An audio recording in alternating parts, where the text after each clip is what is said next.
One of the most important skills for any investor is to be able to assess the risk and return of different investment options. Risk is the possibility that you may lose some or all of your money, while return is the reward you get for taking that risk.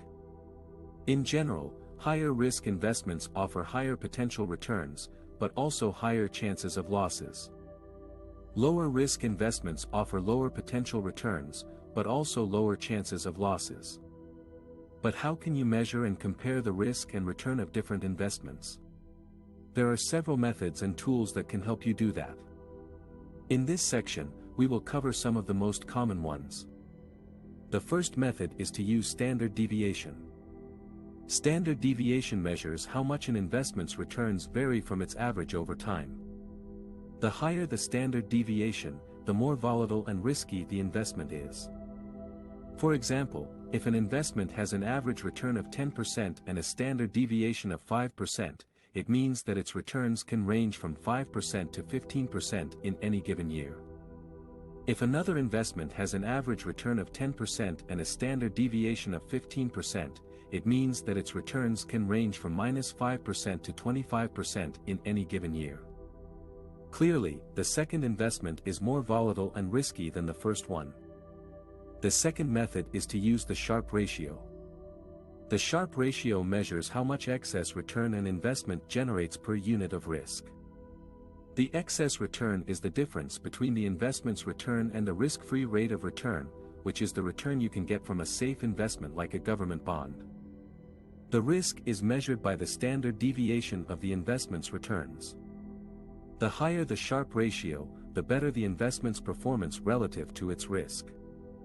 For example, if an investment has a return of 12%, a risk-free rate of 2%, and a standard deviation of 10%, its Sharpe ratio is 12% to 2% / 10% equals 1.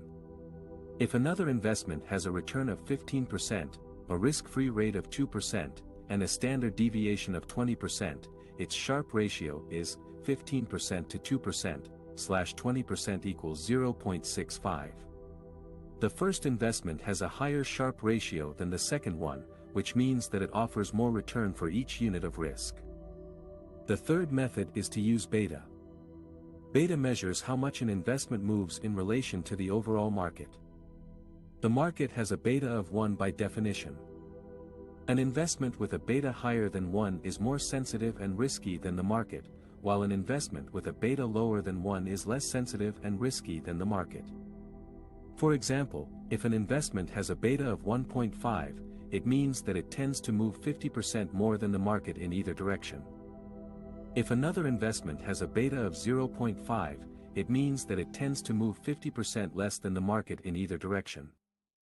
The fourth method is to use value at risk, VAR. VAR measures how much money you can lose from an investment over a certain period with a certain probability. For example, if an investment has a VAR of $10,000 at 95% confidence level over 1 month, it means that there is a 95% chance that you will not lose more than $10,000 from that investment in any given month. However, there is also a 5% chance that you will lose more than $10,000 from that investment in any given month. These are some of the common methods to measure and compare the risk and return of different investment options. However, they are not perfect and they have their limitations and assumptions. Therefore, you should not rely on them blindly, but use them as tools to help you make informed decisions based on your own goals, preferences, and risk tolerance.